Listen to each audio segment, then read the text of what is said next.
अब हमारा next topic है graphical behaviour of linear equation in one variable that is x is equal to C, x is equal to constant.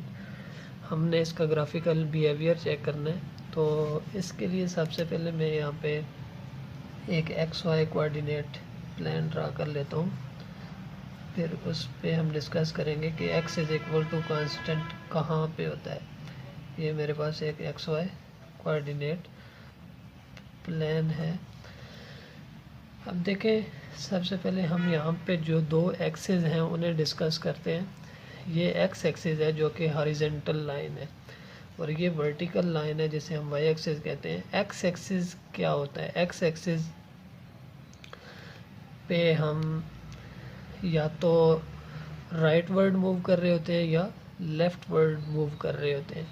यानी x axis पे y की जो value होती है वो क्या होती है? वो हमारे पास ज़ीरो होती है। x एक्सिस पे y की वैल्यू ज़ीरो होती है, और x एक्सिस पे हमारे पास जो वैल्यूज़ होती हैं वो x की वैल्यूज़ वेरी कर रही होती हैं। फॉर एग्जांपल यहाँ पे अगर 1 है तो यहाँ पे 2 होगा, 3 होगा, 4 होगा, अप टू सो ऑन। और y कहीं पे भी इस x एक्सिस के पैरेलल लाइन अगर हम ड्रा करें, हॉरिजॉन्टल लाइन, तो उस लाइन पे एक्स एक्सिस की वैल्यू तो वेरी कर रही होगी, लेकिन वाई की जो वैल्यूज़ होंगी वो कांस्टेंट होंगी।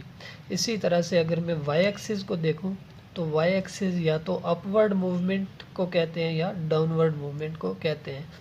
तो ये जो हमारे पास इस ओरिजिन से अपवर्ड वैल्यूज़ हैं, जितना आप ऊपर जाएंगे तो y की वैल्यू वहाँ पे क्या होगी? y की वैल्यू चेंज होती रहेगी, और डाउनवर्ड आएंगे वहाँ पे भी y की वैल्यू चेंज होती रहेगी। लेकिन जो हमारे पास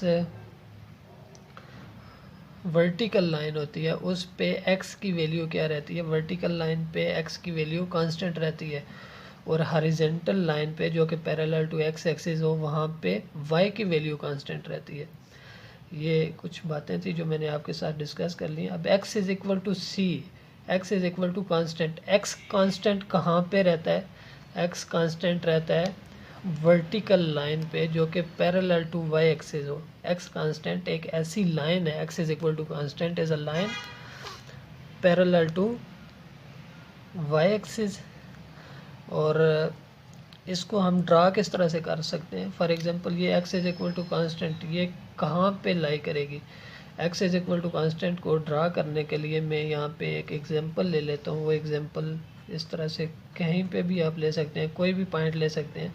मैं कह देता हूँ कि x इज इक्वल टू, अगर मैं 1 यहाँ पे ड्रा करूँ तो ये देखें x इज इक्वल टू 1 यहाँ पे ये पॉइंट लाई करेगा, और ये एक लाइन है which is parallel to y axis. तो इस तरह से ये लाइन आ जाएगी। x is equal to constant के लिए ये लाइन है जो कि पैरेलल टू y एक्सिस है। अब यहाँ पे आप जितना ऊपर चले जाएं या जितना डाउनवर्ड आ जाएं, जो x की वैल्यू है वो 1 ही रहेगी, और इसी लाइन पे y की वैल्यूज़ चेंज होती रहेंगी। फॉर एग्जांपल अगर मैं यहाँ पे कोई पॉइंट लेता हूँ तो ये पॉइंट आपके पास इसके करस्पॉन्डिंग y के करस्पॉन्डिंग, x की वैल्यू यहाँ पे 1.5 है अगर, तो y की वैल्यू भी 1.5 है। तो यहाँ पे एक पेयर बन जाएगा पॉइंट्स का, ऑर्डर पेयर जिसे आप कहेंगे। तो इसी तरह से अगर आप थोड़ा ऊपर चले जाएं, यहाँ पे जाके लें, तो ये आपके पास x की वैल्यू यहाँ पे वही रहेगी, 1.5 है तो 1.5 ही रहेगी, और y की वैल्यू चेंज हो जाएगी। y की वैल्यू आपको यहाँ पे डिफरेंट मिलेगी। तो ये हमारे पास इसका ये है कि इस लाइन पे x की वैल्यू सेम रहेगी और y वेरी करेगा। y क्या करेगा? वेरी करेगा, यानी y की वैल्यूज़ चेंज होती रहेंगी। तो ये हमारे पास x is equal to constant एक वर्टिकल लाइन है जो कि पैरेलल टू y एक्सिस है। इसे मैं अब वर्ड्स में एक्सप्लेन कर देता हूँ आपके सामने। मैंने ये सारा कुछ एक्सप्लेन कर दिया। अब देखें, एक और बात यहाँ पे मैं डिस्कस कर देता हूँ कि इस लाइन पे अगर इसके बाहर यहाँ पे कोई पॉइंट है तो क्या वो इसका सॉल्यूशन कहलाएगा? नहीं, वो उसका सोल्यूशन नहीं कहलाएगा। इस लाइन के ऊपर जितने भी आर्डर पेयर्स बनेंगे वो x इक्वल टू 1 को सेटिस्फाई करेंगे, वो इस इक्वेशन के linear equation x equal to 1 को सेटिस्फाई करेंगे और उसके सोल्यूशन कहलाएंगे। इस लाइन के ऊपर इसके राइट वर्ड या लेफ्ट वर्ड जितने भी पॉइंट्स हैं वो उसको सेटिस्फाई नहीं करेंगे। तो इसको मैं ये लिख सकता हूँ, x equal to constant is a vertical line dividing plane into right and left half plane. देखें ये जो वर्टिकल लाइन है x इज इक्वल टू 1 या x is equal to constant भी आप कह सकते हैं, ये प्लेन को डिवाइड कर रही है into right half plane and left half plane. तो मैं इसको ये लिख देता हूँ, x is equal to c is a vertical line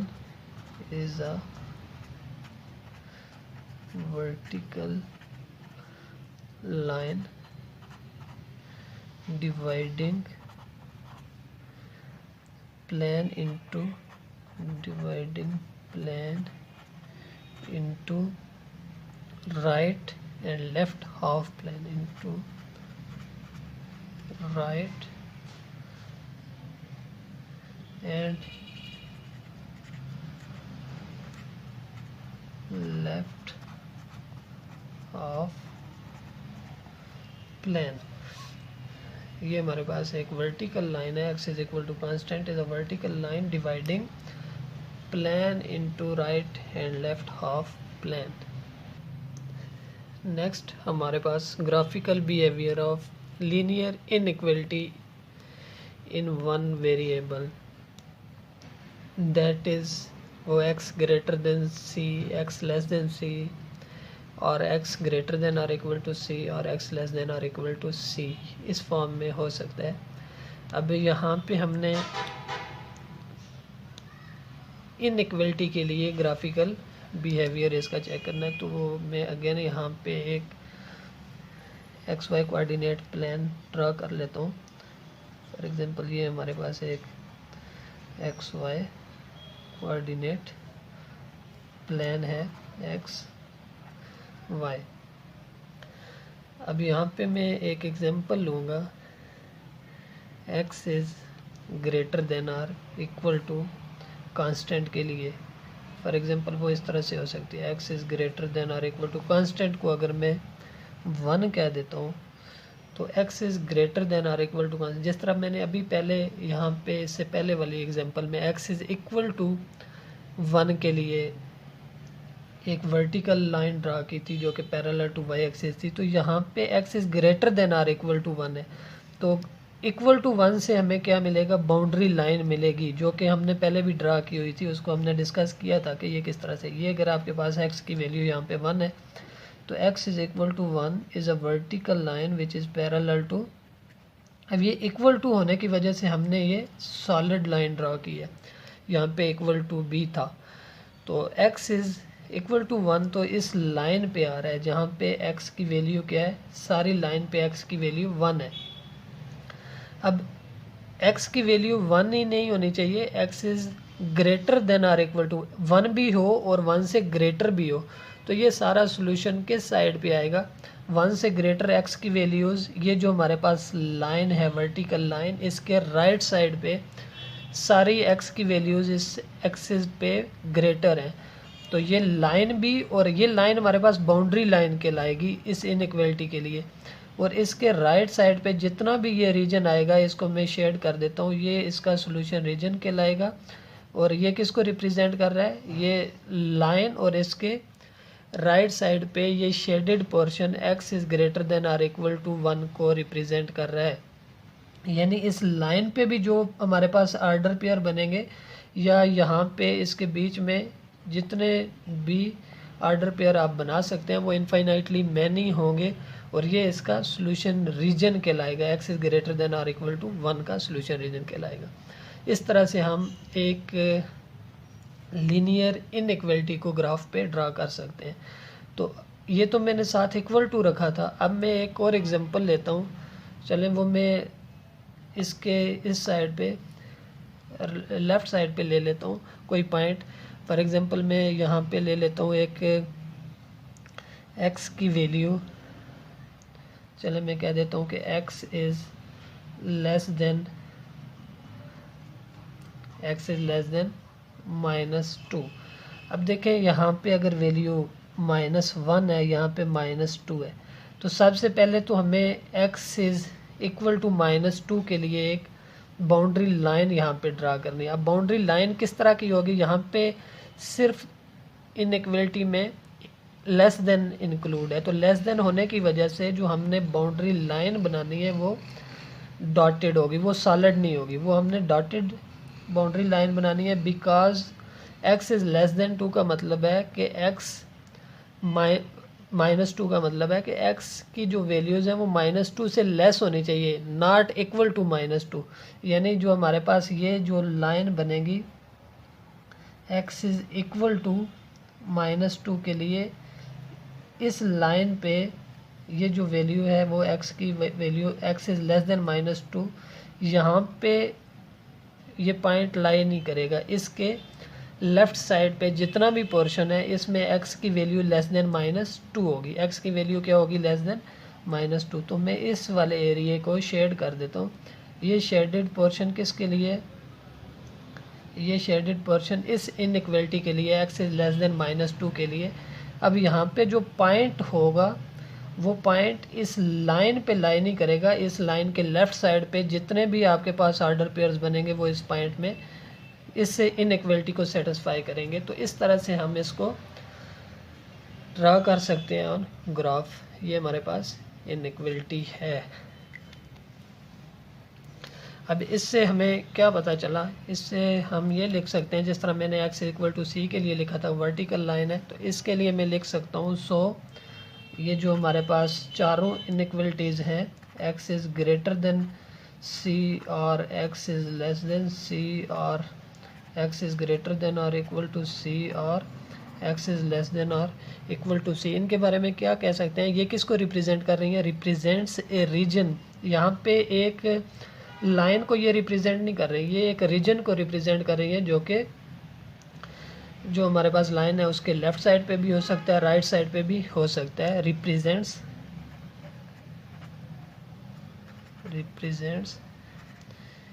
A region right half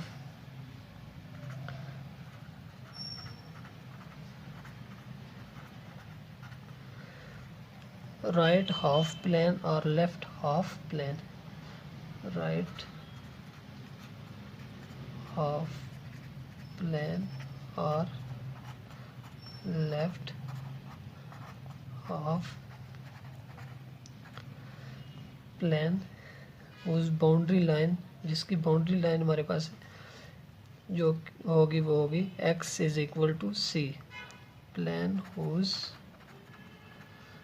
boundary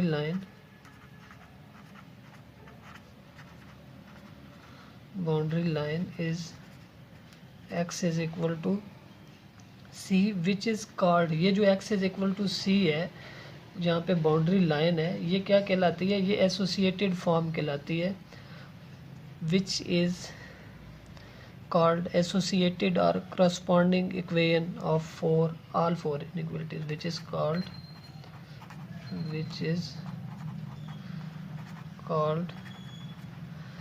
associated or corresponding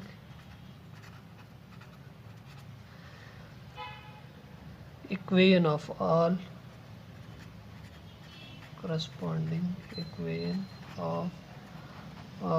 four inequalities। ये हमारे पास जो इन चारों इनइक्वलिटीज़ के लिए जो हमारे पास एक या तो सॉलिड लाइन हो सकती है या डॉटेड लाइन, ये बाउंड्री लाइन कहलाती है, और इसे हम जब इक्वल टू की फॉर्म में लिख देते हैं तो ये एसोसिएटेड फॉर्म या करस्पॉन्डिंग फॉर्म इन इनइक्वलिटीज़ के लिए बन जाती हैं। अगर आप यहाँ पे देखें, हमने पढ़ा था कि graphical behaviour of linear equation in one variable x is equal to C. x is equal to C के लिए मैंने यहाँ पे एक्सप्लेन कर दिया कि ये एक वर्टिकल लाइन होती है जो कि पैरेलल टू वाई एक्सिस होती है। अब इसी तरह से इसका नेक्स्ट जो टॉपिक है वो आप खुद देख सकते हैं, कर सकते हैं। Graphical behaviour of linear equation in one variable that is y equal to C होगा। y equal to C, y constant कहाँ पे होता है? y कांस्टेंट हमारे पास y एक्सिस पे होता है, या उसे हम हॉरिजॉन्टल लाइन कह सकते हैं जो कि पैरेलल टू x एक्सिस होगी। वहाँ पे y की वैल्यू कांस्टेंट होगी उस लाइन पे और x की वैल्यूज़ वेरी करेंगी। तो इस तरह से आप वो ग्राफ भी बना सकते हैं। उसमें यहाँ पे ये पॉइंट या यहाँ पे कहीं पे भी ये लाइन आ सकती है। तो y इक्वल टू कांस्टेंट क्या होगी, उसको किस तरह से डिफाइन करेंगे? Is a horizontal line parallel to x axis, और उसके लिए भी इनइक्वलिटीज़ को हम सिमिलर तरीके से ड्रा कर सकते हैं ऑन ग्राफ। अब ये सारा कुछ करने के बाद जो हमें कंक्लूजन इसका मिला है कि जो हमारे पास लीनियर इक्वेशन होती है, लीनियर इक्वेशन वो एक स्ट्रेट लाइन को रिप्रेजेंट कर रही होती है। जिस तरह से ये हमारे पास x इज इक्वल टू 1 एक लीनियर इक्वेशन थी, एक स्ट्रेट लाइन को रिप्रेजेंट कर रही है। लीनियर इक्वेशन जो होती है वो एक स्ट्रेट लाइन को रिप्रेजेंट करती है। इसके मीनिंग ये है कि जो हमारे पास इसी लाइन पे आर्डर पेयर्स बनते हैं, सिर्फ वही इसके सोल्यूशन में आते हैं जो इस लाइन पे आर्डर पेयर बन रहे होते हैं। और जो हमारे पास एक लीनियर इनइक्वलिटी होती है, लीनियर इनइक्वलिटी ये आपके सामने है। लीनियर इनइक्वलिटी से जो बनने वाला हमें सोल्यूशन मिलता है वो उस लाइन पे भी हो सकता है और उस लाइन के लेफ्ट वर्ड या राइट वर्ड भी हो सकता है, या अपवर्ड या डाउनवर्ड भी हो सकता है। तो उसे हम कहेंगे linear inequality is a region. Linear जो हमारे पास इनइक्वलिटी होती है वो एक रीजन को रिप्रेजेंट कर रही होती है, और लीनियर जो हमारे पास इक्वेशन होती है वो एक स्ट्रेट लाइन को रिप्रेजेंट कर रही होती है। ये पॉइंट आपने याद रखना है। चले मैं इसको यहाँ पे लिख भी देता हूँ। कंक्लूजन जो हमारे पास ये सारा है वो ये है, एक मैं यहाँ पे रिजल्ट लिखता हूँ। Linear equation represents, linear equation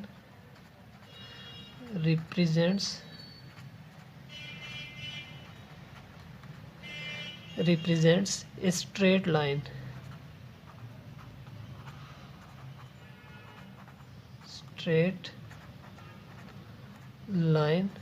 and linear inequality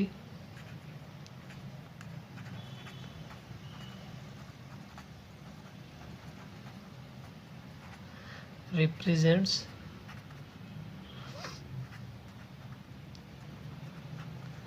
a region, जिसको मैंने एक्सप्लेन कर दिया है कि ये क्या बात है, किस तरह से लीनियर इक्वेशन एक स्ट्रेट लाइन को रिप्रेजेंट करती है जबकि लीनियर इनइक्वलिटी एक रीजन को रिप्रेजेंट करती है।